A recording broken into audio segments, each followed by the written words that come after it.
जानिए क्यों पवन सिंह माफ़ी मांगने गए उपेंद्र कुशवाहा से। आज के इस वीडियो में ये बताएंगे कि उपेंद्र कुशवाहा से क्यों पवन सिंह माफ़ी मांगने गए। हाँ जी दोस्तों, स्वागत है हमारे आज के इस न्यू वीडियो में। अगर आप लोग हमारे चैनल को सब्सक्राइब नहीं किए तो पहले हमारे चैनल को सब्सक्राइब कर दीजिए।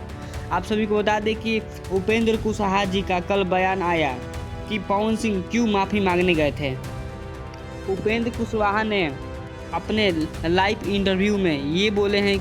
उपेंद्र कुशवाहा बताते हैं कि हमारे पास फ़ोन आया, जो भी बीजेपी के कार्यकर्ता हैं वो बोले कि पवन सिंह आपसे मिलना चाहते हैं और आपसे वो क्षमा भी मांगेंगे। तो इसमें उपेंद्र कुशवाहा जी ने बोला कि वो हमसे मिले, इसमें कोई दिक्कत की बात नहीं है, ये क्षमा मांगने की क्या बात है। तो सबसे बड़ी बात यही है कि पवन सिंह को क्षमा मंगवाया गया है, माफ़ी मंगवाया गया है उपेंद्र कुशवाहा जी से और अमित शाह जी से। तो पहले ये उपेंद्र कुशवाहा जी से जाके माफ़ी मांगे, फिर अमित शाह से माफ़ी मांगे। ये खुलेआम बात बोल रहे हैं उपेंद्र कुशवाहा जी। आप लोग उपेंद्र कुशवाहा जी का ये बयान सुनिए। हम चाहते हैं कि आपके पास आकर पवन सिंह जी उन्होंने क्षमा शब्द यूज किया कि क्षमा मांगे। तो हमने कहा कि भाई हमारे पास आवे, कोई दिक्कत नहीं है, हम मिलेंगे, लेकिन क्षमा मांगने की कहाँ कोई जरूरत है। इसमें क्षमा जैसा कोई विषय तो है नहीं।